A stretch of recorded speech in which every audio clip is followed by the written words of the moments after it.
Bienvenidos a un nuevo episodio de Magnitudes. Este es el podcast donde exploramos los temas más relevantes de medio ambiente y profundizamos con un enfoque internacional. Hoy tenemos un invitado especial. Hoy sacamos la alfombra roja, venimos de gala porque tenemos a Nora Cabrera de Nuestro Futuro. Ahorita les vamos a explicar un poco más de quién es ella.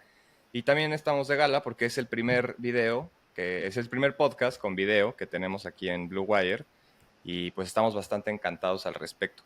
El formato que vamos a tener hoy para Magnitudes es de entrevista. En algunas ocasiones solo estaremos Mauricio y yo, en otras tendremos entrevista, pero a partir de esta ocasión siempre estaremos también acompañándolos en video. Gracias, Adrián. Wow, la verdad sí, qué emoción. Yo también estoy feliz de por fin nos van a conocer las caras y bueno, qué más que con una invitadaza para hablar de un tema pues que es crucial hoy en día para entender cómo le vamos a hacer frente a los efectos negativos del cambio climático, ¿no? Sí, y bueno, para explicarles un poco de qué vamos a hablar en este episodio, lo que hoy nos concierne es eso que pasa cuando las personas, comunidades o las organizaciones utilizan las leyes para hacer responsables a los gobiernos y a las empresas por sus acciones o sus omisiones que afectan al medio ambiente. Básicamente esto es llevar a juicio a quienes están afectando el medio ambiente para que tomen medidas que protejan el planeta, o se hace el litigio climático. Así es, Adrián. Y también vamos a ejemplificar con un caso que ya platicamos en otro capítulo de Magnitudes, que es el caso de la comunidad del Bosque en Tabasco. Entonces, esta es la primera comunidad mexicana que es víctima de desplazamiento forzado por el cambio climático y pues los primeros refugiados climáticos en el país, ¿no? Entonces, se va a poner muy interesante ese tema y pues tenemos una experta para hablar del tema. Exactamente. La experta hoy es Nora Cabrera Velasco, una destacada abogada ambiental y activista, directora de la organización Nuestro Futuro, que ha participado activamente en debates y foros sobre políticas energéticas y cambio climático, donde ha promovido transparencia y justicia climática. Y además está trabajando directamente en el caso de la comunidad El Bosque. Antes de meternos en la historia de la comunidad, porque queremos hacer un recap, o sea, te explicábamos ahorita antes, Nora, que ya hicimos un episodio anterior sobre el bosque, entonces no nos queremos meter como de lleno en toda la historia, sino nada más hacer un recap para quien nos esté escuchando por primera vez pueda entender el contexto dentro de lo que estamos hablando. Pues antes de hacer todo esto, a mí me encanta conocer el lado personal de los defensores climáticos. Entonces, mi pregunta para ti, la primera, Nora, primero, bienvenida, Nora. Muchísimas gracias por estar con nosotros. Y me encantaría saber por qué llegaste a trabajar en este medio. ¿Qué te inspiró a dedicar tu carrera a la defensa climática? Bueno, pues primero Adrián, Mauricio, muchísimo gusto de estar hoy con ustedes. La verdad es que admiro mucho el trabajo que han hecho de divulgación y de visibilización de estas causas. Entonces, estoy muy contenta de estar estrenando el podcast con video. Espero estar hoy a la altura de esa inauguración y poder platicar más sobre este tema que la verdad es muy apasionante, el tema de cómo hacer exigible o justiciable la justicia climática. Eso creo que es algo muy interesante porque es una solución reformadora para transformar la dinámica de la lucha contra el cambio climático. Y empiezo con esto porque es lo que me llevó a ser una activista por la justicia climática, pues primero reconociendo pues que soy abogada, ¿no? Llegué a este activismo ya de demandar a los estados, ya siendo una abogada que llevaba un tiempo considerable trabajando en temas de litigio, en temas específicamente de cómo podíamos pues, demandar en general. Cuando empieza este movimiento muy, muy fuerte de aumento de litigios climáticos en el mundo hace ya más de 5 años, pues pensábamos, ¿qué podemos hacer para que en México podamos demandar una política más ambiciosa en términos de cambio climático? Que era lo que estaba pasando en muchas partes del mundo por jóvenes demandando a sus gobiernos una política climática seria, ambiciosa, que realmente nos permitiera llegar a que el aumento de la temperatura de la Tierra pues no aumentara ese más de 1.5 grados centígrados tan famoso, ¿no? Pensando en todas estas cosas, estábamos pensando en cómo armar este litigio Sucede que en México se presenta pues primero un acuerdo y después una política que lo que hacía esta reforma, que fue a la ley de la industria eléctrica, era básicamente pues priorizar las plantas de combustibles fósiles frente a las plantas de renovables, y entonces dijimos, híjole, pues en lugar de demandar una política más ambiciosa, creemos que vamos a tener que demandar pues primero hablar de una transición energética justa en el sector eléctrico, y ese es mi primer contacto con el litigio climático hace ya varios años. La realidad que lo que pasa es que cuando te empiezas a meter en estos temas, desde la visión climática, yo siempre había estado muy involucrada desde la visión social, ¿no? De cómo ayudamos, cómo construimos, más desde una visión construida, pues desde el tema de justicia, ¿no? Más que otra cosa, no tanto desde la parte climática, sino desde la parte de justicia. La realidad es que cuando empiezas a ver los datos y lo abrumador de estos datos, dices, híjole, es que esta es la causa transversal a todas, ¿no? Esta es la causa que mueve absolutamente todos los temas de derechos humanos, y si no hablamos de justicia climática, pues vamos a perder pues todo lo que las abogadas llamamos la teoría de los derechos humanos o la doctrina de los derechos humanos, porque todo eso pues se ve básicamente comprometido por el tema del cambio climático. Todo esto para decirles que cuando empecé a ver cómo es que el tema del cambio climático pues lo afectaba todo, dije, esta es mi causa. No hay forma de volver atrás, no hay forma de no volver a ver a los ojos esta causa, y me quiero dedicar a crecer el tema del litigio climático en México, motivo por el cual fundamos Nuestro Futuro. Y empezamos a hacerlo de una forma mucho más organizada, no nada más como estos esfuerzos aislados de vamos a hacerlo, sino vamos a mantener esta causa viva, vamos a acompañar comunidades, vamos a acompañar grupos vulnerables, vamos a realmente meterle todos los kilos a poder lograr que el litigio climático en México pues realmente sea un instrumento para construir justicia climática. Y así fue como llego y me quedo en esta causa, que la verdad ha sido de los mejores hallazgos de mi vida personal y profesional, porque sinceramente acompañando estas comunidades, entendiendo esta lucha, es que he conocido a colegas increíbles, personas que de verdad sienten cómo es tan importante construir desde lo local para lograr esas metas internacionales. Buenísimo, Nora. Oye, y entonces, por lo que entiendo, este caso de la ley de la industria eléctrica, ¿dirías que es ese caso el que te hace pasarse al litigio climático? Y si sí, antes, ¿qué tipo de asuntos litigabas? El tema de la ley de la industria eléctrica se litigó como un tema de cambio climático. Desde el inicio se pensó como un litigio que, más allá del tema energético, tendría que concentrarse en el cumplimiento de las metas de reducción de emisiones. Entonces siempre se pensó como un litigio climático, y desde el momento uno fue pensado en esos términos. Realmente lo que creo que a mí me cambió totalmente fue haber caminado la primera vez la comunidad del Bosque Tabasco, porque creo que ahí entendí la dimensión de lo que significa construir justicia climática en un país tan desigual como México. Y eso fue lo que creo que transformó muchísimo, por lo menos mi forma de entender este tema de la justicia climática y del litigio climático en específico. Y previamente pues litigaba juicios de amparo, he sido árbitra en procedimientos comerciales, había litigado temas civiles, mercantiles, trabajé durante 7 años en el Poder Judicial de la Federación.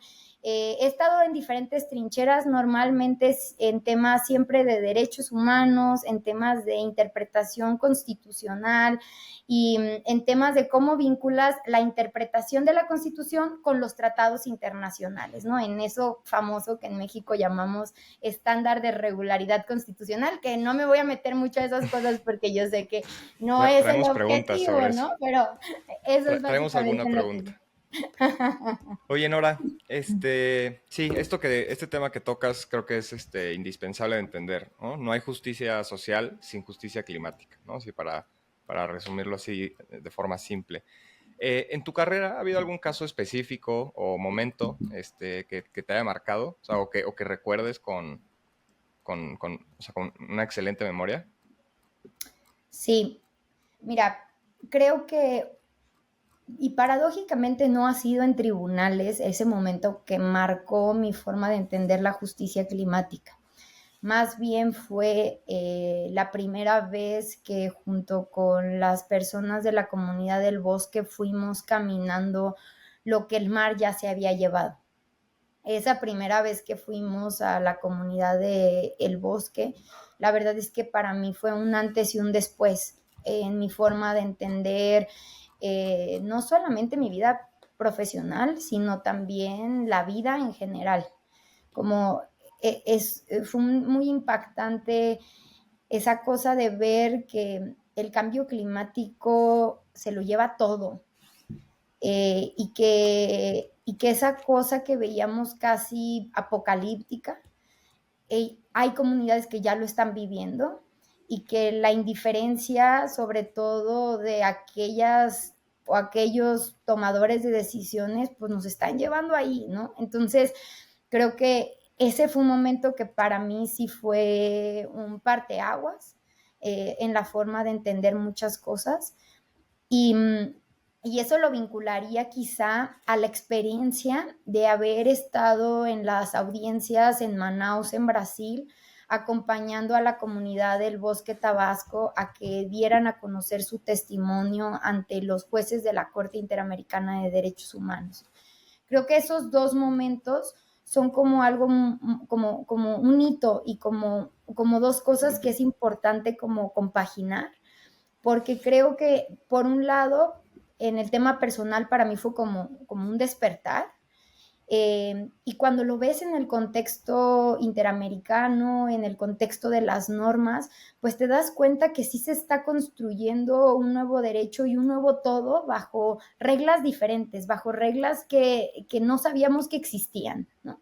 Entonces, creo que esos dos momentos para mí han sido muy importantes para entender el tema de justicia climática, porque creo que lo que he leído, lo que he podido aprender desde la teoría, no se compara con lo que ha significado caminar, trabajar, estar con la comunidad. Obviamente no es comparable y no podemos decir que el sufrimiento y las violaciones de derechos humanos que ellos están viviendo las podría sentir de ninguna otra manera, ¿no? Porque eso es algo que la resistencia es de la comunidad y la comunidad es la única que puede percibirlos de primera persona, pero creo que sí podemos llegar a ese lugar de empatía en donde podemos como compartir esas cosas y entender que pues hacia dónde va el mundo es un mundo en donde nos necesita a todas, a todos, a todes. Claro, y sí, o sea, te entendemos también desde un punto que con estos temas medioambientales a veces es muy dura la realidad, implica mucha emocionalidad, ¿no? Estas imágenes de la comunidad del bosque pues, las hemos visto nosotros no hemos tenido la oportunidad de estar, pero en notas, en videos, y sí es desgarrador ver una escuela, una casa que se le está llevando el mar. ¿Cómo logras tú un poco equilibrar estas dos partes, ¿no? Como en lo emocional, pues digo, te entiendo porque nosotros también hacemos un montón de cosas, salirse a correr, a caminar, cuando pues de repente estás todo el día leyendo estas cosas que pueden ser como rudas para uno, ¿no?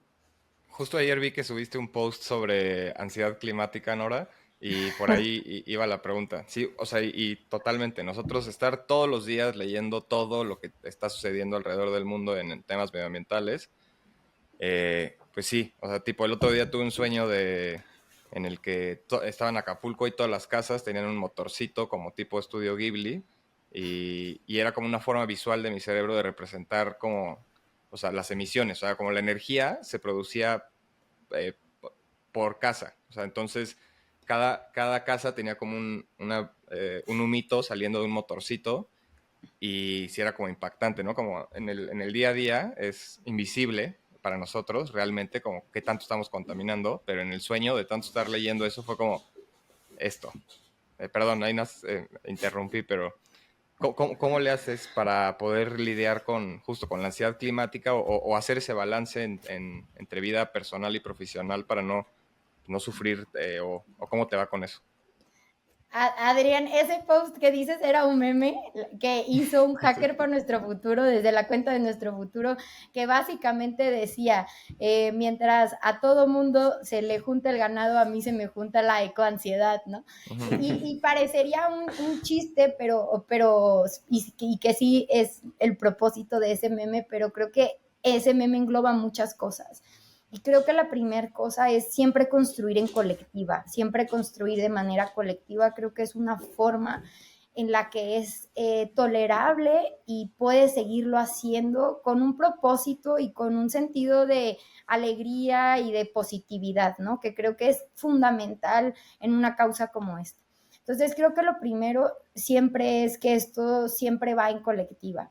El equipo de nuestro futuro, las abogadas que estamos ahí, las politólogas, las estudiantes, todas las que conformamos el equipo, la realidad es que hemos construido una comunidad muy bonita que también la compartimos con otras organizaciones, con otras comunidades colectivas que pues estamos en la misma causa y creo que eso siempre ayuda muchísimo, ¿no? O sea, que el buen humor nunca falte como buenas mexicanas, ¿no? Al final creo que eso es como que es fundamental desde mi punto de vista. Sé que es aterrador, hay cosas que es como muy abrumadoras, pero al final creo que la imagen del cambio climático no debe estar en lo apocalíptico, debe estar en las cosas que sí podemos hacer, ¿no? Y en estas cosas que sí podemos hacer, por eso a mí me gusta tanto el tema del litigio o de poder exigirle a quien le tenemos que exigir que estas cosas cambien, porque pues es entender que el cambio climático no está sobre los hombros de las personas, ¿no? Sino que está sobre un cambio sistémico que necesitamos propiciar y que al final pues sí tenemos que hacerlo y targetearlo como a las personas que tendríamos que estarlo haciendo. Entonces, creo que a mí me toca estar en una trinchera de la lucha climática bastante privilegiada en términos de ecoansiedad, ¿no? Porque creo que te permite sentir que estás como intentando hacia lo sistémico y eso como que ayuda mucho para esa introyección tan personal.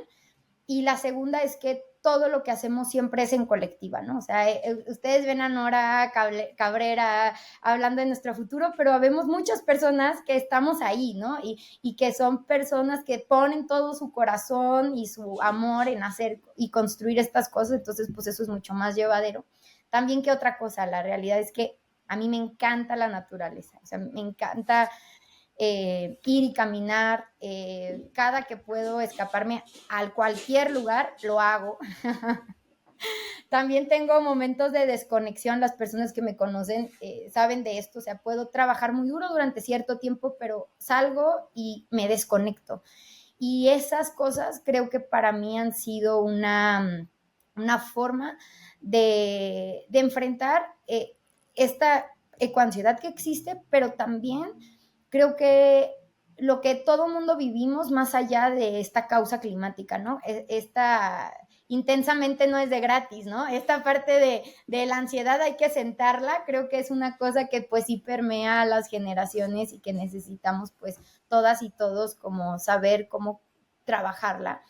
Y finalmente la última herramienta que a mí sí me gustaría muchísimo compartirla con las personas que nos escuchan es escribir.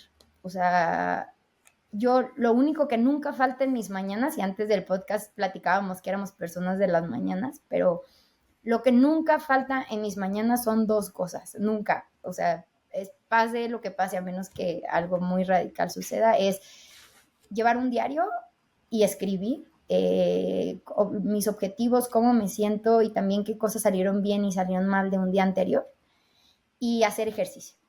Y ya hecho eso, vámonos con lo que siga, ¿no? Entonces creo que esas han sido como mis rutinas de vida que a mí me han servido para sentirme muy feliz y muy plena con las cosas que hago.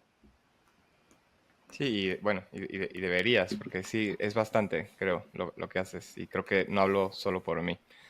Ya vamos a pasarnos al tema de contar un poco la historia, pero pues el tema de litigios climáticos es complejo. Entonces, antes de eso, si nos pudieras ayudar a entender mejor a nosotros y a nuestra audiencia, o sea, como si se lo tuvieras que explicar a un niño, ¿podrías definir qué es el litigio climático? Sí, y creo que ya empezaste tú, Adrián, definiéndolo bastante bien cuando empezamos este podcast, porque al final el litigio climático lo que hace es exigir a los gobiernos, a las empresas, que se obliguen a cumplir sus metas comprometidas o en los mejores escenarios que tengan metas más ambiciosas para poder, uno, transicionar a este modelo energético que sea sostenible, ¿no? O la segunda es a temas de adaptación, ¿no? Adaptación al cambio climático, reconociendo que las circunstancias ya cambiaron. Y la tercera y muy importante que también ya se está viendo en el mundo es el tema de pérdidas y daños. Que es básicamente que se pueda exigir que se pague daños y perjuicios por aquellas cosas aquellas pérdidas en general que ya se han sufrido derivadas del cambio climático. El litigio climático puede ser jurisdiccional, que quiere decir que es ante un tribunal nacional o internacional, pero también puede ser cuasi jurisdiccional, que es que aunque no exista una vinculación específica, como sí pasaría cuando un tribunal en México dice cumple y suspende la reforma a la ley de la industria eléctrica, lo cuasi jurisdiccional podría ser, por ejemplo, estas opiniones consultivas que se están presentando actualmente, que son recomendaciones que se hacen a los estados para poder enfrentar el tema del cambio climático. Y también en el consenso internacional o en estos reportes mundiales de litigio climático se cuantifican estos procedimientos de opiniones consultivas como parte de estos esfuerzos de construcción de justicia climática en el mundo. La verdad es que pues, con esa definición que nos da, que sí empieza muy sencillo, como lo planteó Adrián al principio, pero pues también vemos cómo se va volviendo más complicado, ¿no? Terminamos ya hablando de que pues, se usa mucho el sistema internacional, pues con distintos elementos, distintos tribunales que pueden ser locales. La verdad es que, pues bueno, qué fortuna tenerte hoy para poder hablar de estos temas. Pero si nos permites, pues, queríamos aprovechar para hacer un poquito la recapitulación del caso del bosque, que es el que queremos usar como ancla para poder estar yendo y viniendo de estos temas de litigios climáticos. Entonces, pues, si nos permites, igual también, si nos corriges, tal vez tú traes los datos, tú traes la información de primera mano sobre todo lo que pasó allá en Centla. Sí, Perfecto, claro que perfecto. sí. Continúa, Mau. Bien, entonces, nosotros tenemos identificado que a partir del 2022, la comunidad del bosque en Centla, Tabasco, pues empezaron a levantar las alarmas y denunciar que la erosión costera y la crecida del mar estaba destruyendo sus casas, ¿no? Alrededor de 60 familias fueron las afectadas, perdieron viviendas, perdieron escuelas, se perdieron comercios, se afectó su forma de vida. Y no fue hasta un año después, en noviembre de 2023, cuando fueron evacuados por primera vez por una emergencia. Tengo entendido que llegó lluvias torrenciales provocadas por un frente frío, y entonces ahí se empezó en medio de ya un drama más fuerte en el que, pues sí, subió mucho el nivel del mar y tuvieron que ser evacuados de emergencia. Adrián, si le quieres Sí, sí, pues continuar con la esta historia. comunidad, sí, una vez que ya había perdido sus casas, espacios de colectividad, pues hoy necesita urgentemente una medida permanente de apoyo. Y esa medida permanente de apoyo podría ser la reubicación. Por eso la reubicación hoy para la comunidad del bosque es una prioridad, porque no tienen acceso constante a servicios básicos como la luz, el agua o el drenaje. Y aunque este proceso de reubicación inició a principios de 2023, ha enfrentado muchísimos obstáculos, esto por la falta de coordinación entre distintas autoridades responsables. Y ante la falta de avances, los habitantes del bosque, apoyados por organizaciones como Greenpeace México y Conexiones Climáticas y Nuestro Futuro, que aquí están ahora con nosotros, recurrieron a la Corte Interamericana de Derechos Humanos para exigir justamente de lo que estábamos hablando, justicia climática. Lo que buscan es que la Corte Interamericana de Derechos Humanos establezca que los estados tienen la obligación de desarrollar políticas de adaptación que aborden de manera efectiva el desplazamiento interno debido a los impactos climáticos. Esto podría sentar un precedente. Por eso es un caso muy sonado y muy importante. Nora, después de este breve contexto y antes de entrar a hablar sobre el aspecto legal y también la importancia internacional del caso, ¿hay alguna laguna que hayamos creado en la historia o ya tocamos los elementales? Creo que reconstruyeron muy bien la historia, solamente como algunos elementos que son muy importantes poner sobre la mesa. La primera es que el bosque es la primer comunidad que se le reconoce como desplazada forzosa por cambio climático.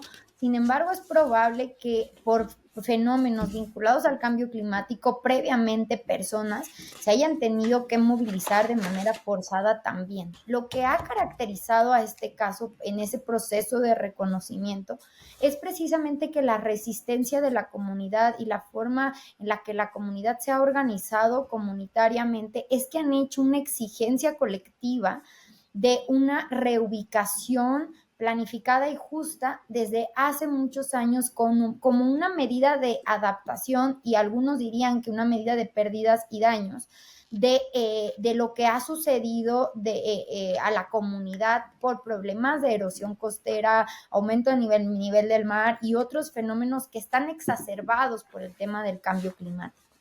Lo que sucedió con esta comunidad para que se pueda decir que es reconocida como desplazada climática es que cuando se les dota o se les da el terreno, por favor, en cuanto haga un comentario muy abogadil, díganme, Nora, esto aquí no, por favor.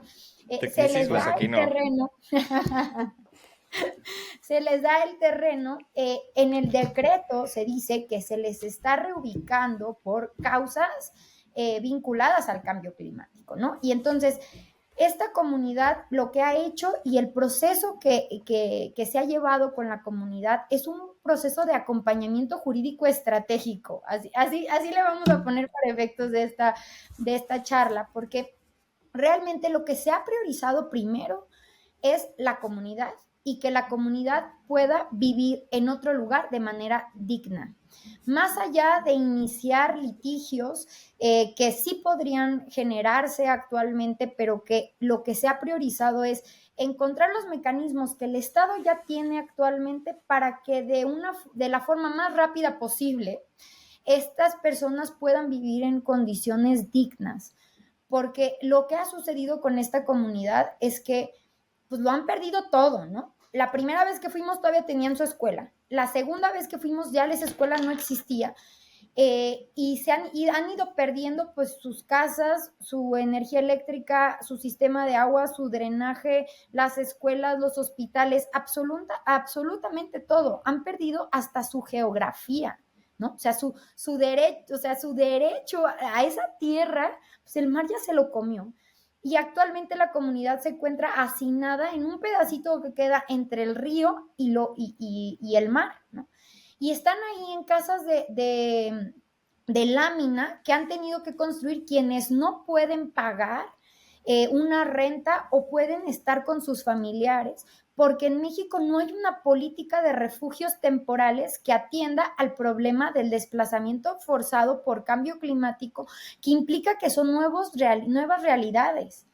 Y creo que esto es importante para poner en contexto el caso, porque el caso lo que busca es resolver a la comunidad sus problemas inmediatos de violaciones de derechos humanos a través de un proceso de acompañamiento jurídico con base en lo existente, que no significa que sea lo adecuado en términos de cambio climático, pero sí una forma en la que podemos ir maniobrando.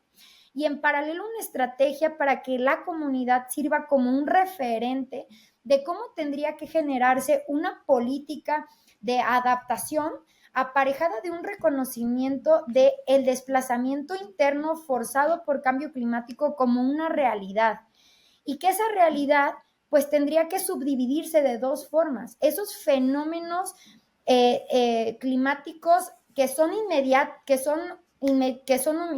no sé, por ejemplo, pensemos en un huracán, en Otis, Claro, en Guerrero. desastres naturales, ¿no? Que siempre está todo muy pensado para esos casos, pero no para el avance lento, ¿no? Y los de avance lento, exactamente, Mauricio. O sea, son dos cosas, son dos tipos de fenómenos que tenemos que diferenciar y que los tenemos que atender como desplazamiento climático. Lo que pasó en Guerrero con Otis también tiene desplazamiento climático, porque implica que sí hay un fenómeno climatológico extremo que les afectó, ¿no? O sea, ya eso que decían de desastres naturales, pues ya de naturales no tiene nada, porque ya sabemos que quienes los estamos ocasionando en esa dimensión, pues somos pues el ser humano, ¿no? Entonces, en esa parte, pues lo que ha sido la comunidad en términos de que ha sido tan emblemático, es que ha sido un ejemplo, un referente para poner el dedo sobre la llaga y decir, miren, el bosque va a ser la primera, pero no va a ser la última. Y eso lo dijo la comunidad en su primera conferencia de prensa. Vean cómo nos atienden, porque como nos atiendan a nosotras, van a atender a las siguientes comunidades que están en condiciones similares. Entonces, ¿qué es lo que se busca con este caso?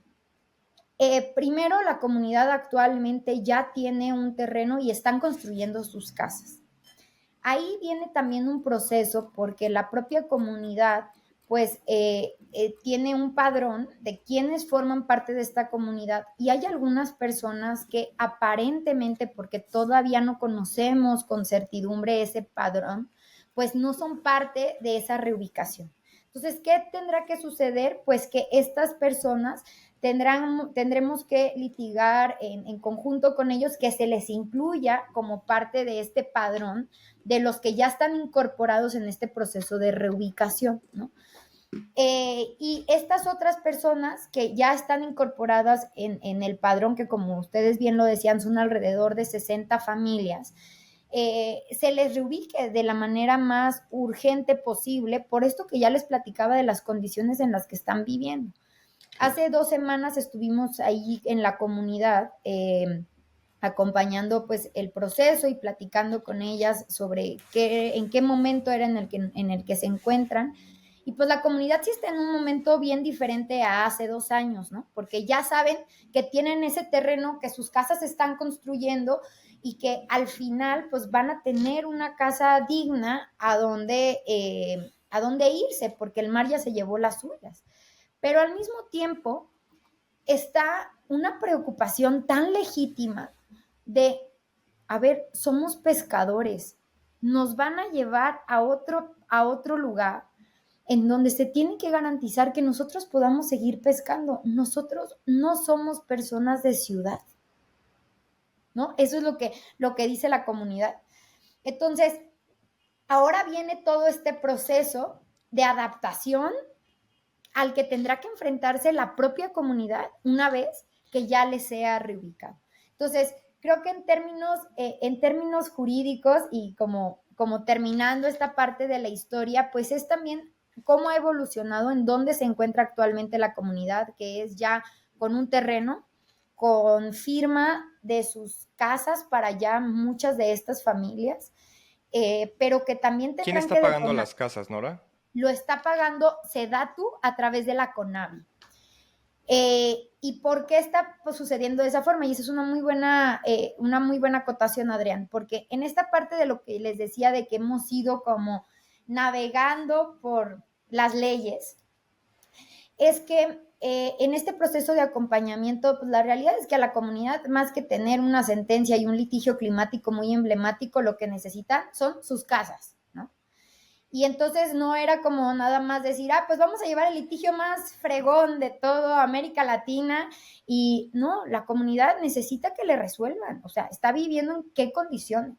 Entonces, las 3 organizaciones, lo que decidimos siempre fue la comunidad al centro. La resistencia de la comunidad es lo más importante. Encontremos de qué forma a esta comunidad le podemos acompañar para que les den sus casas.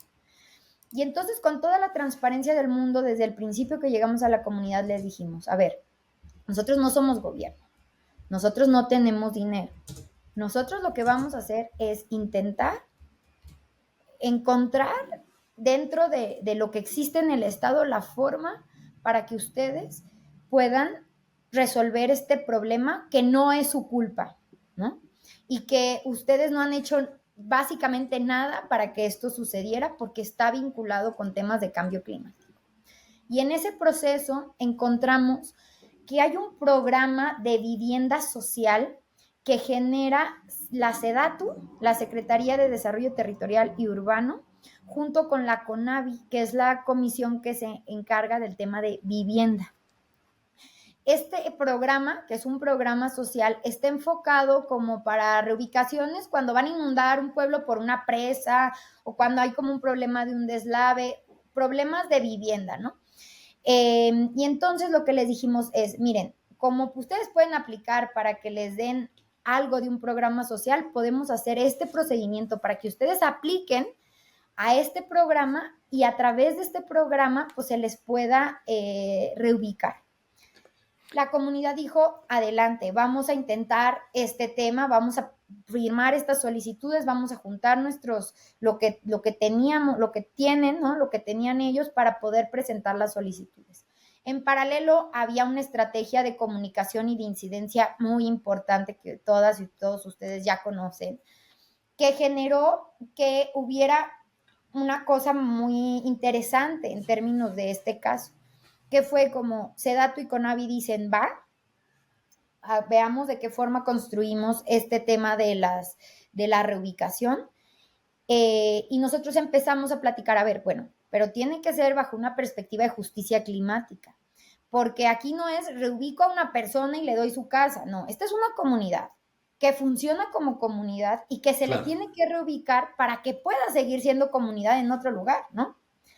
Y entonces, quien paga este proceso, pues es el gobierno, es el Estado, en una medida de que es lo que va a suceder en términos, o lo que debería de suceder en temas de desplazamiento forzado por cambio climático, que los responsables de poder proveer, pues tendría que ser el gobierno.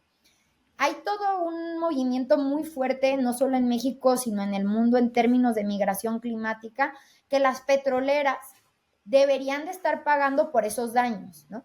Porque al final, pues, no solo los estados, ¿quiénes van a poder hacer frente a estos problemas de desplazamiento climático tan fuertes que se nos avecinan, ¿no? Si vemos los números fuertes.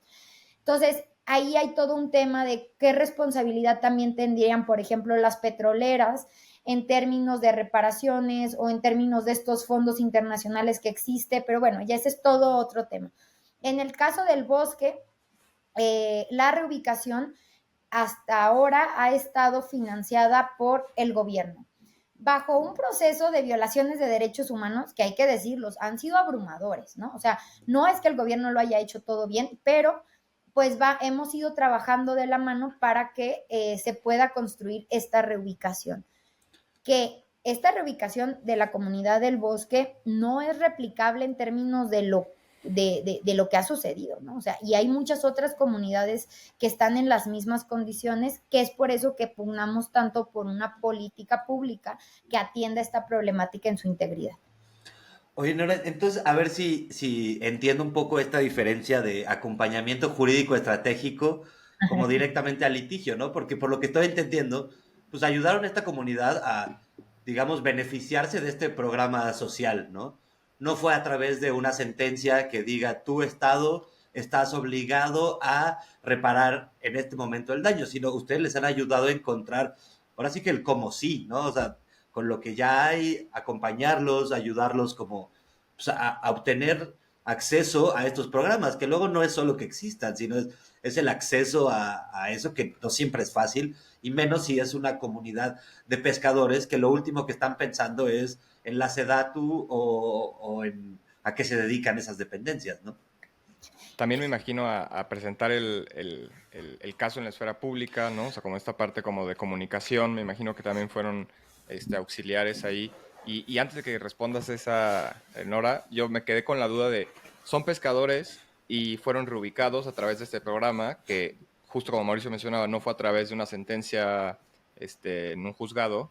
Entonces, o sea, si bien tal vez no podemos saber a dónde fueron reubicados con exactitud, donde fueron reubicados tienen las capacidades para poder seguir utilizando sus habilidades como pescadores, o ese será como otro asunto.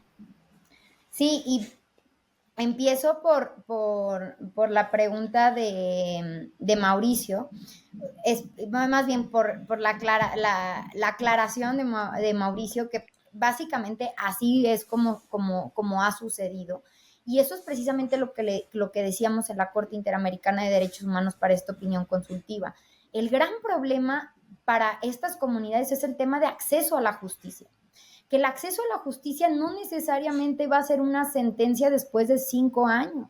El acceso a la justicia, pues estamos viendo que en contextos de cambio climático es muy diferente a otros contextos por la urgencia en lo que esto ocurre.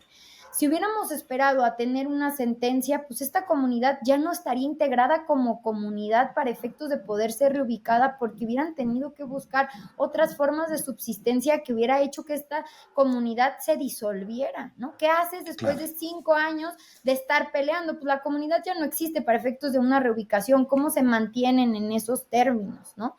Entonces, este tema de acompañamiento jurídico estratégico es precisamente encontrar esto que podríamos llamar como unas medidas inmediatas para poder resolver esta realidad de esta comunidad que aún no está reubicada porque aún no están viviendo en el nuevo terreno, ¿no? Están en el proceso porque ya existe el terreno, porque ya firmaron sus escrituras, muchas de estas familias, o sus escritos para tener estas casas, pero están en ese proceso de reubicación, y durante ese proceso de reubicación ha habido violaciones a sus derechos humanos fuertísimos, ¿no? O sea, a la educación, a la salud, sus rezagos en términos de esos derechos ha sido enorme, pero si quieren ahorita volvemos a esa parte. Pero específicamente, Adrián, hablando del terreno en donde van a ser reubicados, que ya pudimos conocerlo y platicar con el ingeniero que está llevando la obra, el ingeniero dice, este lugar es un lugar resiliente. Está en un lugar en donde la erosión costera no prontamente llegará a ese lugar. Hubo un proceso de nivelación de la tierra para que no tuvieran problemas de inundaciones. Van a tener un sistema pluvial y un sistema de captación. Y van a tener pues unas casas que en planos, porque apenas van en el proceso de cimentación, se ven que van a ser casas dignas para las personas de la comunidad. También en términos de planos se prevé que va a haber un área de pues, parque. El lugar se encuentra cerca de una carretera federal y la idea es que puedan seguir teniendo acceso a los puertos en donde van a pescar, idealmente a el faro en donde se encuentra donde se encontraba la comunidad del Bosque, para que ahí puedan salir sus cayucos para poder ir a pescar, ¿no? Entonces, esa es como un poco la idea, y también la cosa es que ahí no termina el proceso del Bosque. Es probable que si el proceso del Bosque no lleva a una reubicación justa para todas las personas de la comunidad, pues termine siendo un litigio porque ya no se permitió este proceso de acompañamiento que se intentaba, ¿no? Eso no está descartado. Tendremos que ver cuál es como si tendremos que demandar al Estado temas de reubicación específicamente más adelante. Eso no lo podemos descartar. Pero actualmente pues no nos encontramos en esa condición tal cual, sino más bien en esta visibilización y en el acompañamiento, sobre todo en la esfera interamericana, para que el caso del Bosque sirva como un referente para entender aquellas cosas que han salido mal de la atención, que han sido muchas, y también aquellas cosas que han salido bien, porque hay muchas otras comunidades, y no, o sea, en toda América en Colombia, en Panamá. En Panamá, de hecho, ya hubo la reubicación de una isla completa, que a lo mejor ustedes ya platicaron de eso, pero hay un problema generalizado de problemas de erosión costera, que serían estos fenómenos pues lentos. Claro, buenísimo. Oye, y me llama mucho, bueno, ahorita que mencionabas el tema de la Corte Interamericana, ¿no?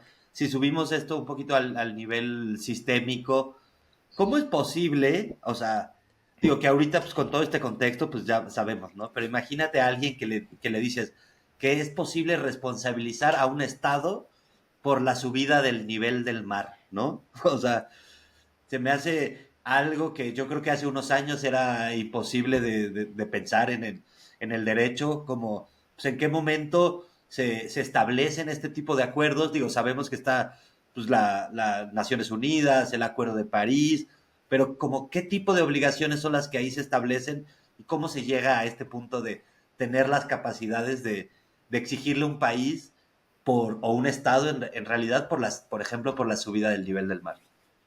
También Mira, ahí, Nora, perdón, ahí quería no, agregar otra cosa que también a mí me pareció muy interesante, que no conocía, que es esta parte de responsabilizar a las petroleras, como sabemos son una de las mayores fuentes de contaminación y emisión de CO2, y justo el cómo hacemos responsable un Estado, me imagino que debe ser una pregunta muy, muy difícil de responder, porque también está la parte de ¿y a qué Estado, no? O sea, porque si hablamos de estados emisores, los más afectados por la crisis climática son los que menos emisiones han generado, ¿no? O sea, tenemos Estados Unidos, China, Brasil por deforestación, no necesariamente por emisiones directas, como principales responsables de las emisiones.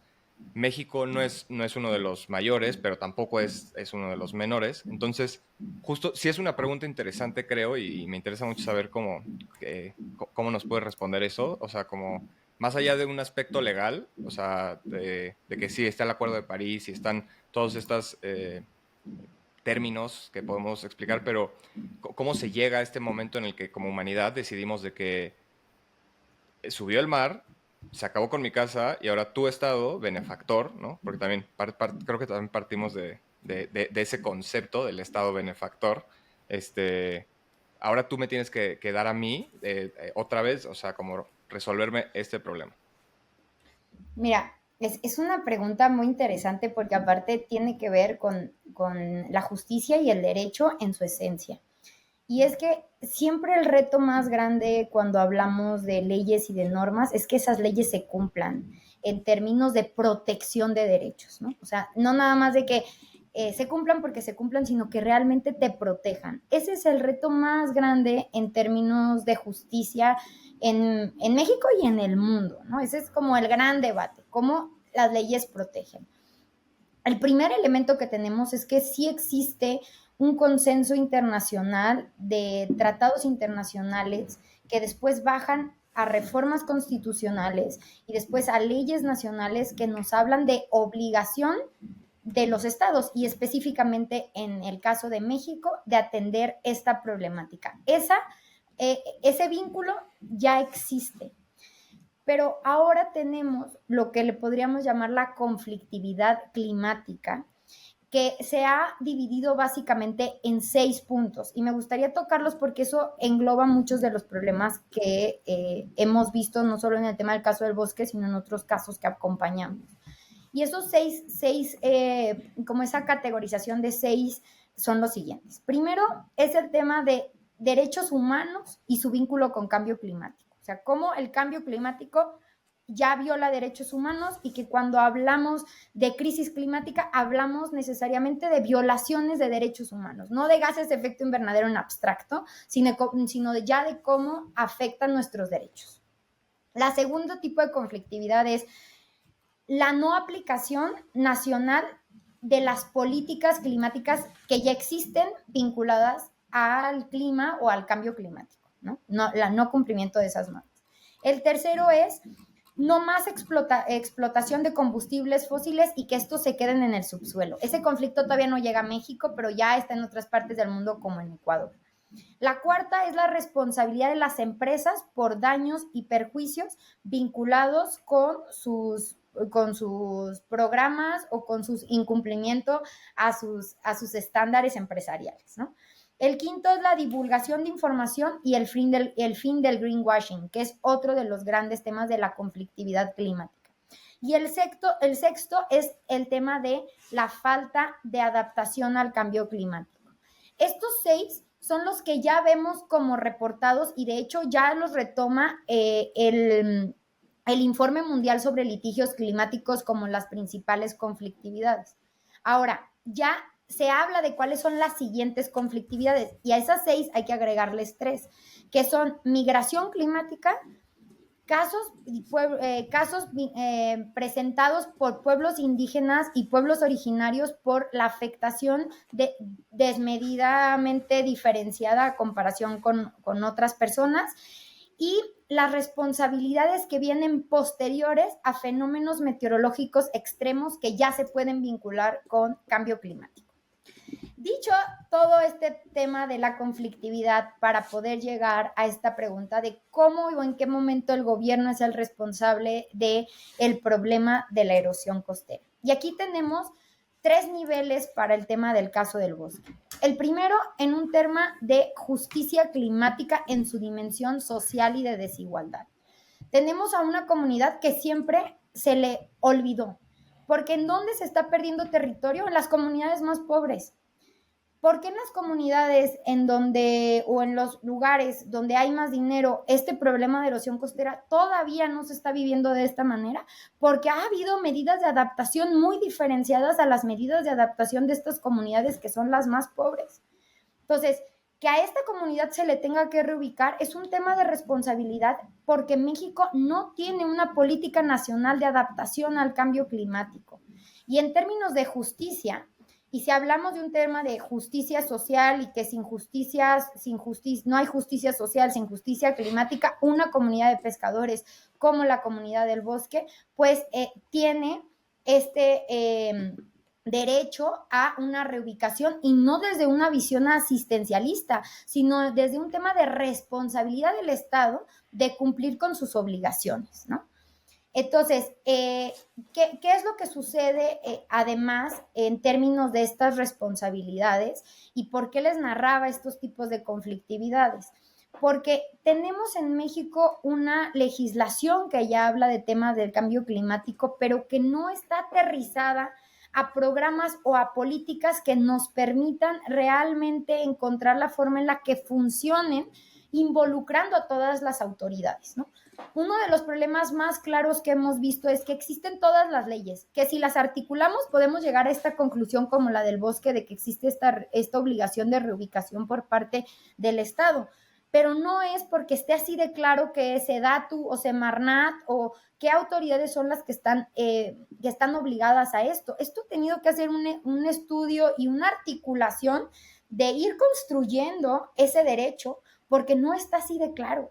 Porque esta conflictividad, como que pensaban que aquí iba a existir, pero no que tan rápido, y tampoco que ya la estábamos viviendo, ¿no? Entonces, a mí me gusta mucho como lo que dijo Áurea en la comparecencia de la Corte Interamericana, porque decía ella, no había puertas que tocar, no sabíamos a dónde recurrir. Es la mejor forma de visualizar que realmente es un tema de acceso a la justicia, ¿no? O sea, de cómo articulas todo un caso para en estos supuestos poder llegar a cómo hay un tema de reparaciones. Ahora, si nos vamos a temas de responsabilidades, esto es controversial porque no todas las abogadas existe un consenso, ¿no? Pero yo sí lo creo de verdad, y creo que el cambio climático transforma el derecho, porque todos esos requisitos que habíamos entendido antes de quién sí puede demandar, quién no puede demandar, cómo tienen que ser las medidas cautelares, cómo tienen que ser los juicios, tienen que cambiar. Porque la urgencia y la forma en la que se vive el cambio climático no espera esos tiempos, no espera esos estándares de cumplimiento de pruebas. O sea, ¿cómo le puedes pedir? Y aquí va un ejemplo clarísimo. ¿Cómo en un juicio a una comunidad como el bosque le tendríamos que pedir que pruebe que su problema es por cambio climático. Pues no, Sí, sí, no sí. podría Está ser en cañón. esos términos. O sea, tiene que haber un tema de reversión de la carga de la prueba y se tiene que presumir que así existe, y si el Estado dice que no es cierto, pues que pruebe lo contrario. O si tú demandas a una empresa, sobre todo las petroleras, que son de las más responsables, pues se presume que tienen la responsabilidad. Si ellos tienen otro estándar, pues quien tendría que tener la carga, pues son precisamente esas empresas. Entonces, realmente, y intentando, espero, Adrián, contestar tu pregunta, es porque hay una reconstrucción del derecho, otra forma de entenderlo. Así como estamos entendiendo la vida desde otro lugar, también hay que entender el derecho con otro tipo de cargas, otro tipo de parámetros para poder atender a esa realidad y a esas comunidades, sobre todo, que son las más vulnerables. A ver, sí, ahí lo que entendí es que revertir la carga significa, para tal vez ahí como justo aclarar esta parte, a ver si yo lo entendí bien también, ¿eh? Pero normalmente cuando alguien va a juicio, eres inocente hasta que se declare lo contrario, ¿no? En el derecho ambiental lo que estás diciendo es que es un poco al revés. O sea, si yo culpo, por ejemplo, yo he estado, ¿no? Culpo a refresquera por estar contaminando el río, debes demostrar que no estás contaminando el río. Es eso lo que entiendo. O sea, esa revertir la carga es como, aquí es al revés. O sea, tú sabemos que contaminas, ¿sabes? Y este río está contaminado. Ahora demuéstrame que no fuiste tú. ¿Es eso lo que nos estás diciendo, básicamente? Sí, el ejemplo penal, el de que eres inocente hasta que se pruebe lo contrario, creo que es un ejemplo que ha cambiado en los últimos años, porque antes Ok. el sistema penal no lo permitía de esa forma. Antes eras culpable hasta que no lo demostraras, ¿no? Que era el sistema que teníamos previamente. Ahora funciona de esa manera. Tú eres inocente hasta que se pruebe lo contrario. En el tema ambiental, lo que se sugiere es que exista, y de hecho hay precedentes de la Suprema Corte Mexicana que hablan de eso, que es el principio pro natura. Cuando hay duda, primero la naturaleza. Cuando tenemos este tipo de problemáticas como el que tú pones de una refresquera, pues la carga de probar, pues no tendría que estar sobre las personas que están afectadas o sobre el propio río, ¿no? O sea, porque al final las personas van en su representación y en representación del río, que también tiene derecho a fluir, o sea, habrá algunos que me escuchen y digan, ay, está loca, ya sacó derechos de la naturaleza. No, o sea, sí existe, ¿no? En el mundo ya se está hablando de estos derechos de la naturaleza y cómo el propio río tiene derecho a fluir, más allá de nosotros, ¿no? Entonces, ¿cómo un río tendría que probar esas cosas? Al final, eso es una carga que tendrían que asumir pues quienes tienen el poder, ¿no? Y en este caso, quienes tienen el poder, pues esta empresa tendría que decir, no, por A, B, C, D y E. O sea, tendríamos que hablar de una reconfiguración de estos temas de prueba. Otro caso, por ejemplo, en emisiones de gases de efecto invernadero. Si yo voy y demando, jóvenes van y demandan y dicen, demando al Estado porque no ha cumplido con sus metas de reducción de emisiones.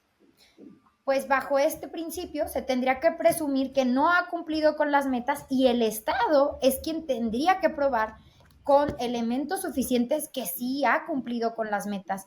Porque yo, ¿cómo puedo tener acceso a esos controles de emisiones tan sofisticados, etcétera, si yo lo que estoy intentando hacer, pues es que cumplas con esas metas que me permitan a mí un derecho al futuro, ¿no? O sea, un derecho tan básico como esa, a que voy a poder habitar en este clima en condiciones similares a las que tú tuviste cuando tenías mi edad, ¿no? Entonces, es un poco esa idea, o sea, pensar siempre que el más débil, por llamarlo de alguna manera, frente al poderoso, es quien no tendría que probar.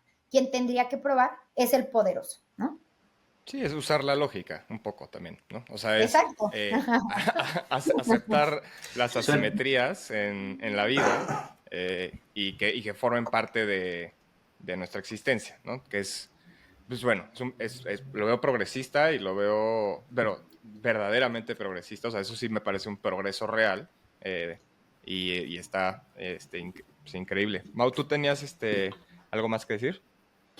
Sí, digo, también me llama mucho la atención hace rato que comentabas, que también lo interpreto yo como que están muy buenas las ideas allá arriba, como en los tratados, si quieres, en algunas cosas que se han logrado, como establecer la Constitución, pero pues por lo que nos platicas veo la dificultad que es que baje al día a día, ¿no? Este tipo de conceptos, ¿no? O sea, hay una realidad que sí son muchos conceptos nuevos, ¿no? Son cosas que se han ido pues con la que pues, leyes, constituciones viejas como la nuestra, pues como que les cuesta trabajo, ¿no? Y déjate en la letra, sino en la práctica, pues sí veo pues, lo complicado que tiene este camino, ¿no?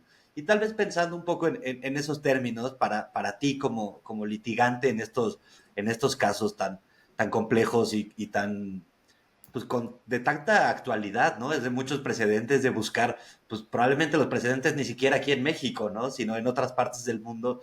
Para ti, ¿cuáles son como los mayores desafíos que te has enfrentado en el litigio climático? Mira, creo que esto que dicen de lo progresista de estos términos ya es una realidad. O sea, en los tribunales, no solamente en México, sino en el mundo, sí se están perfilando hacia allá. De hecho, hay un juez de la Corte Internacional de Justicia que habla de la era de la ecologización de los derechos, en donde tenemos que ver el derecho de una forma diferente. El problema y el tema que yo veo ante esta realidad es que lo que está también sucediendo es que nos está alcanzando muy rápido esa cosa que los científicos ya llevaban demasiado tiempo diciéndonos, y lo que sea que pase no termina siendo suficiente para el contexto que estamos viviendo, ¿no? Y entonces por eso tenemos que ser mucho más rápidos y mucho más estratégicos en la forma en la que tenemos que atender estas realidades, ¿no? No podemos esperar, como lo decíamos, a una sentencia de 5 años, sino tendría que haber medidas cautelares que lo puedan resolver mucho más rápido, y que podamos hablar de estos principios que, por ejemplo, le llaman el principio de prevención y el principio de precaución, que es como mientras se resuelve lo que sea, yo protejo la naturaleza o protejo los derechos de estas comunidades y protejo pues a la persona que se está quejando de estas cosas, ¿no? Que creo que eso es como uno de los retos, que lo vinculo a tu pregunta, Mauricio, que es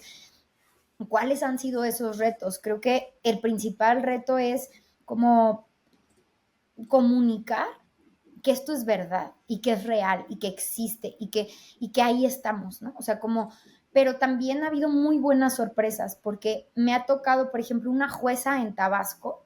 Demandamos un tema de unos ejidatarios que han estado manglando durante 18 años y generando unos ecosistemas de mangle mágicos, y de repente el gobierno llega y les quiere presentar un programa de manejo sin haberles consultado absolutamente nada a estos defensores de la naturaleza, ¿no?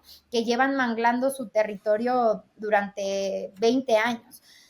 Y la jueza, luego, en cuanto le planteamos el caso, de que nos dijo, yo me voy a informar más, yo vivo en esto, yo sé que estas cosas me afectan, de esos mangles también yo me beneficio. O sea, una cosa bien interesante también de esta realidad, de cómo muchas juezas o jueces están viendo estas realidades. También lo vimos, por ejemplo, en otros juicios de emisiones, en donde los jueces decían con efectos generales, y me he hecho estas porque esto es importante.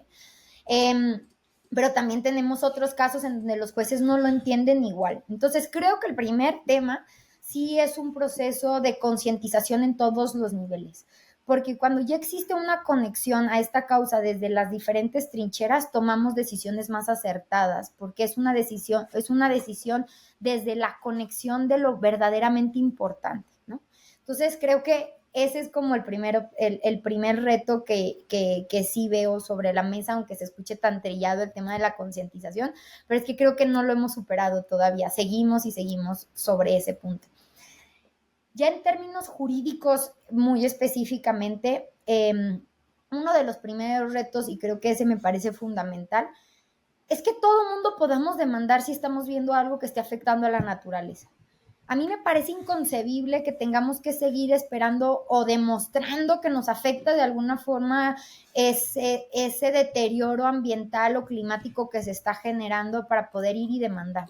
A mí me parece que cualquier persona que lo vea o una organización que lo vea podría demandarlo sin tener estándares que le llaman de legitimación tan altos, ¿no? O sea, yo creo que no tiene que ser Greenpeace quien vaya y demande, no tiene que ser Nuestro Futuro quien vaya y demande. Yo creo que sí pueden ser un grupo de personas interesadas en eso quien vayan y digan que no quieren hacerlo y que se asesoren por abogadas que les apoyen en esos temas, ¿no? Creo que eso es como un punto muy importante.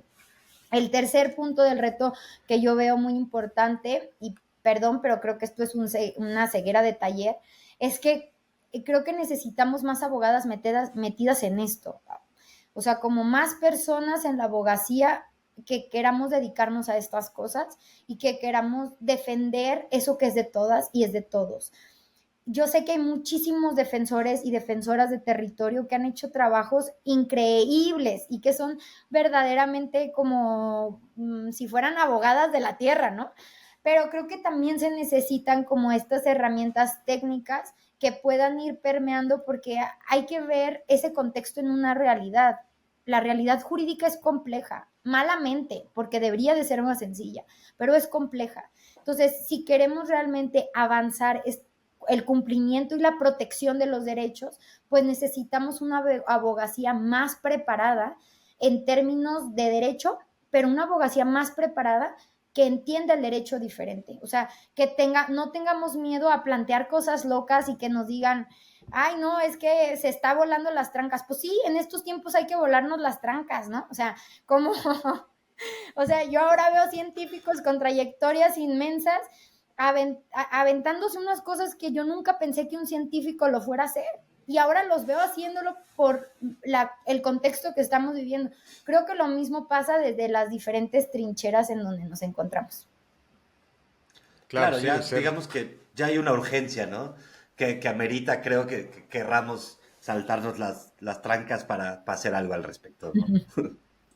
sí, sí, o sea, entiendo un poco la perspectiva desde dejar a un lado este aspecto cerrado, como miope y como estrictamente profesional, por ejemplo, en un científico de nunca hablar como de emociones, o sea, no meterlas en la ecuación, ¿no? Digo, me acuerdo justo ayer en la noche vi la de Interstellar, que la chava mete de que el amor es algo que tal vez no entendemos, ¿no? Y termina siendo real, ¿no? O sea, que puede ser que también podemos entender que no entendemos nada, ¿no? Tener más humildad y poder ver las cosas desde una perspectiva más humana y más realista y no tan estrictamente legal, por así decirlo.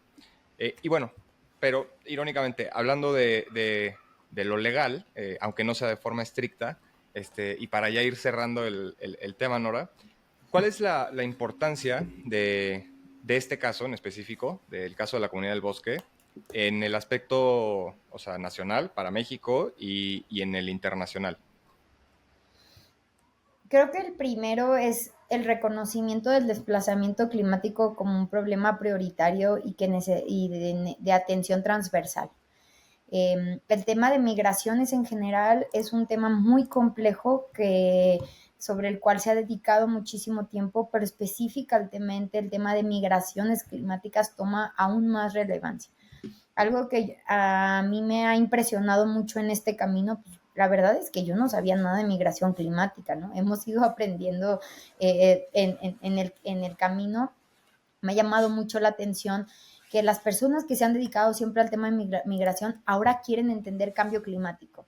Y las personas que hacemos cambio climático queremos entender lo que han aprendido en términos de migración, como para poder juntar las experiencias, porque hay cosas que se tienen que transversalizar.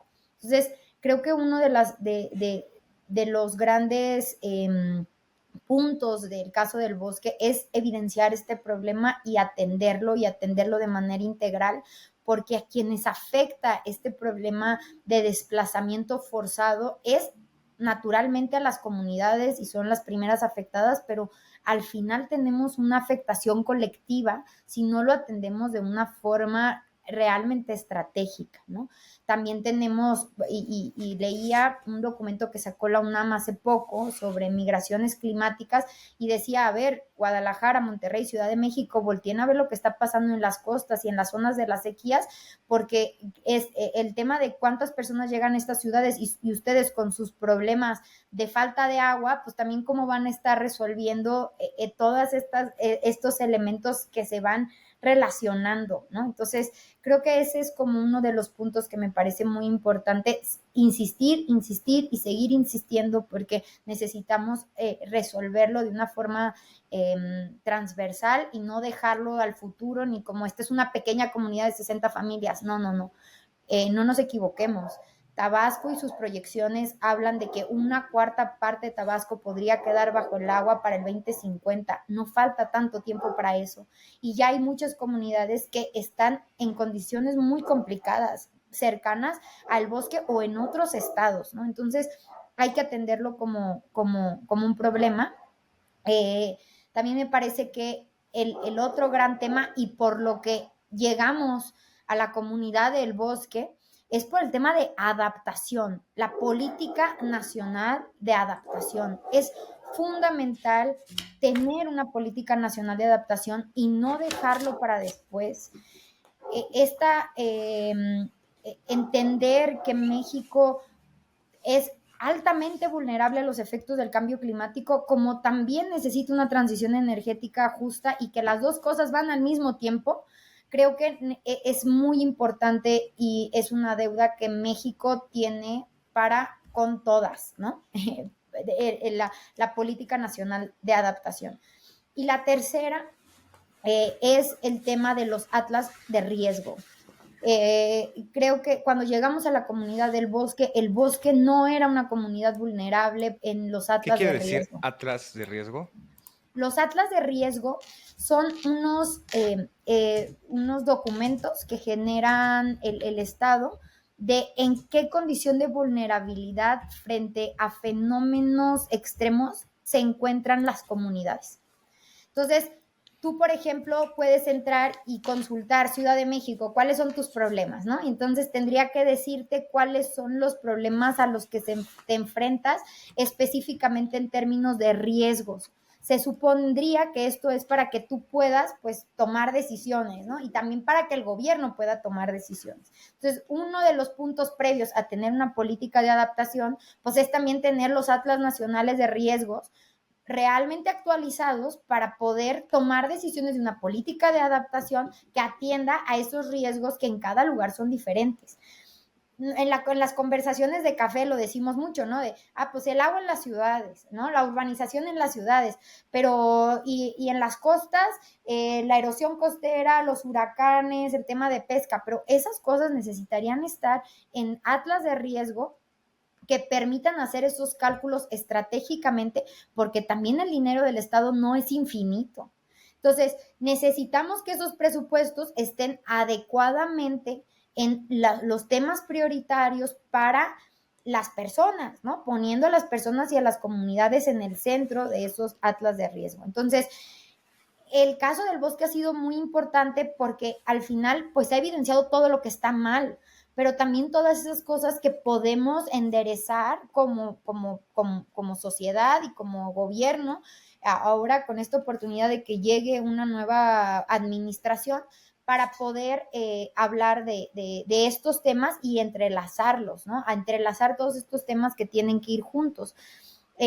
Y cerrando con el tema de atlas de riesgos, a mí me llama mucho la atención que yo sí he visto que últimamente están actualizando los atlas de riesgo. Les invito a que se metan, pongan Atlas Nacional de Riesgos, busquen ahí sus estados, busquen ahí sus ciudades. Oye, Nora, para que vean cómo... Y una pregunta justo en eso. ¿Quién es el responsable de elaborar estos atlas? ¿Son federales? ¿Están a nivel local?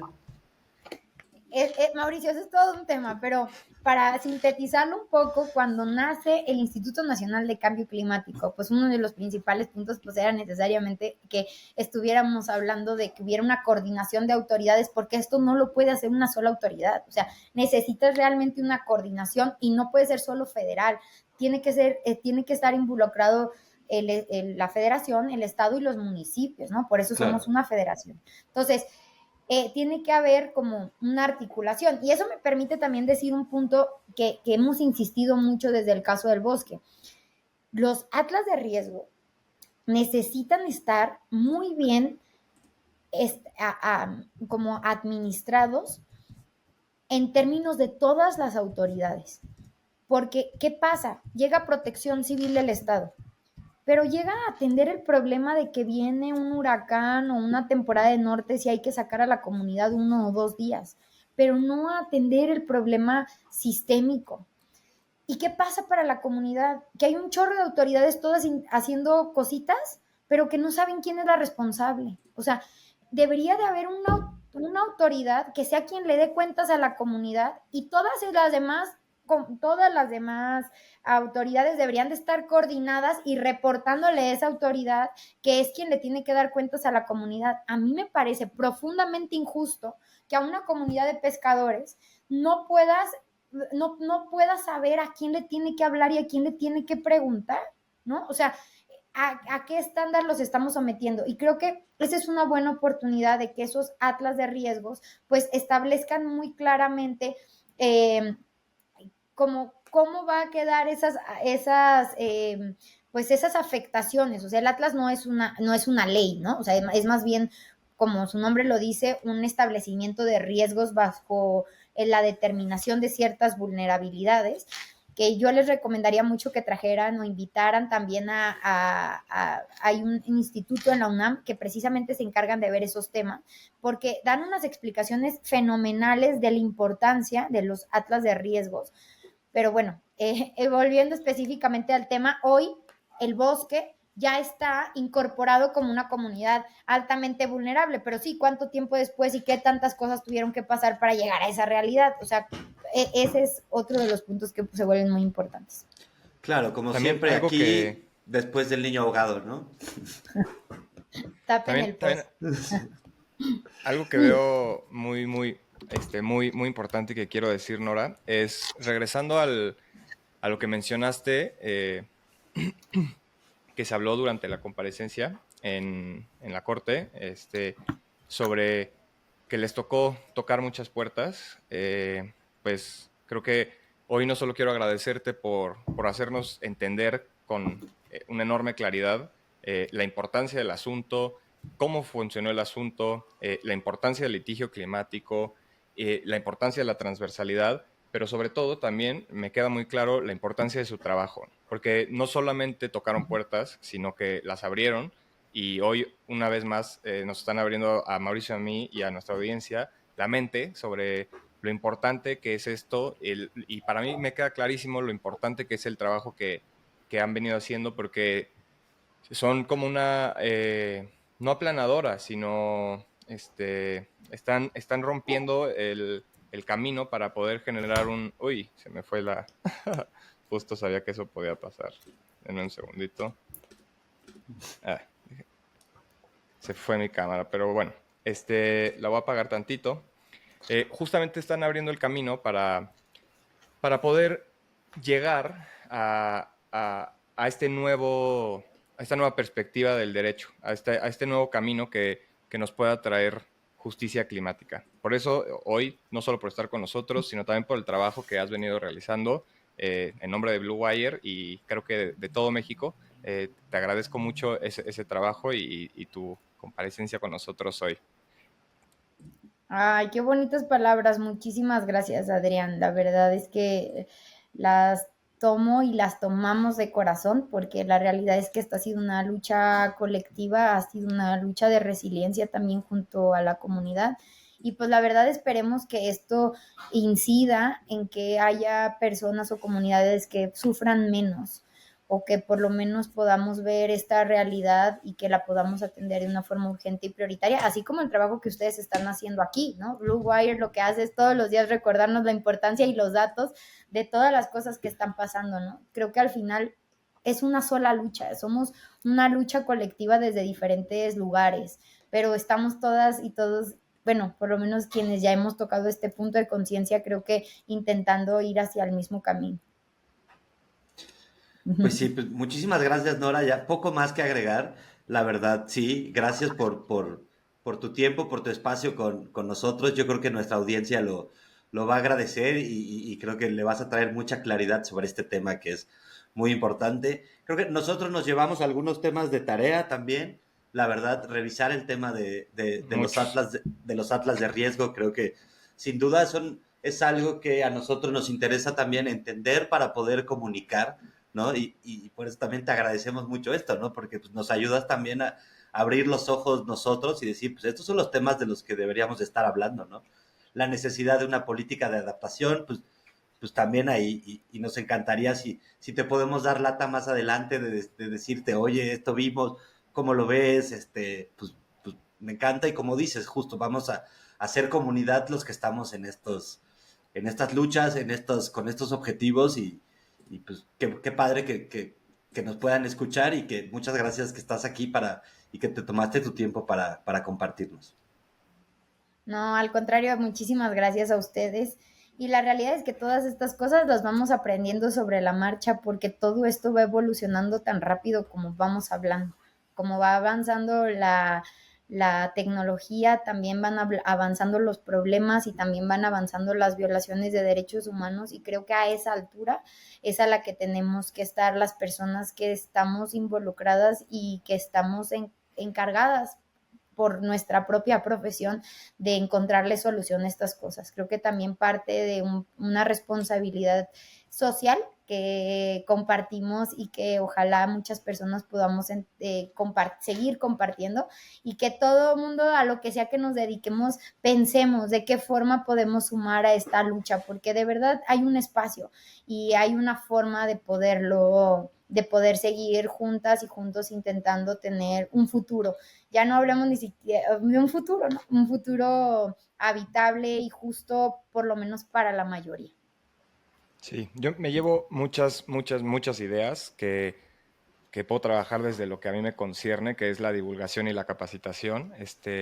Hay muchísimas cosas que se tienen y que podemos realmente hacer, que eso es una palabra como muy importante, como no perder la esperanza de que sí se puede hacer un cambio, sí se pueden mejorar la vida de un individuo, de 60 familias, y, y eso es toda la diferencia. Al final del día somos vidas humanas y somos experiencias andantes y eso es lo que impacta en el fondo. El poder mejorar las cosas, aunque sea un poco, eh, no es poco, es, es bastante.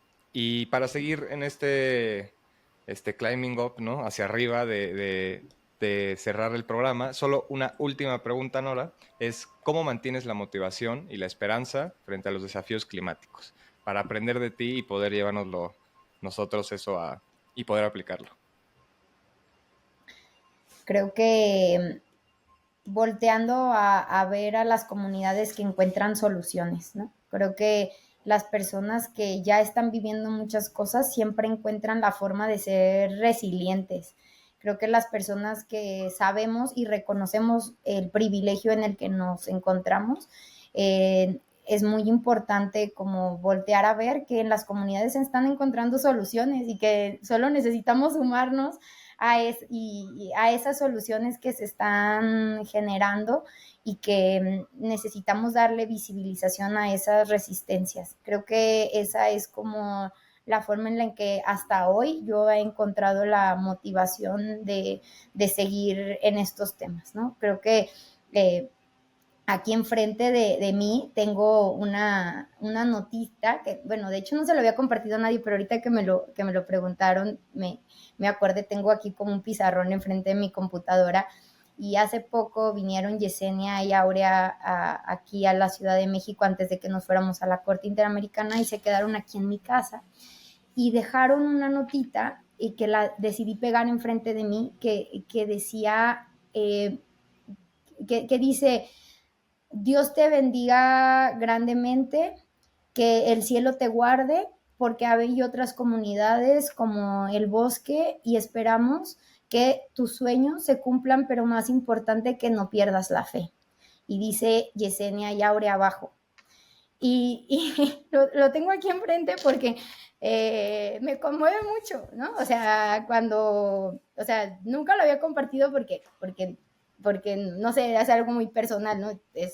Pero ahorita que me lo estaban diciendo, creo que es como que tenemos que encontrar esos lugares que nos conmuevan, porque sí necesitamos conmovernos ante lo que está pasando, sí necesitamos conmovernos y también nosotros abrazarnos con compasión, ¿no? Es algo que también yo he aprendido, porque luego en este proceso, pues también hay muchas inconsistencias en mi propia forma de vivir y en muchas cosas, y entonces de repente como que me tengo que abrazar con compasión y decir, bueno, Nora, vamos avanzando, hay cosas que también se tienen que hacer y así es la vida y seguimos y seguimos. Entonces creo que es encontrar lo que nos conmueve y también abrazarnos con compasión para seguir con motivación y compasión hacia esas cosas que sabemos que tenemos que hacer. Y muchas gracias por este espacio, Mau y Adrián. Gracias por tu humanidad y gracias por explicarnos con tanta claridad este tema. El placer ha sido nuestro, de verdad. Muchísimas gracias, Nora. Pues bueno, gente, aquí con nosotros nos acompañó Nora Cabrera Velasco, directora de la organización Nuestro Futuro. Muchísimas gracias por compartirnos tu valiosísima experiencia. Pues ojalá la gente lo haya escuchado hasta este punto y lo haya disfrutado tanto y lo valore tanto como nosotros. Sí, una vez más, muchas gracias, Nora, por estar con nosotros y gracias a todos ustedes por escucharnos en Magnitudes. Ya se la saben, manténganse informados, hay mucho que hacer en el frente climático. Hasta la próxima.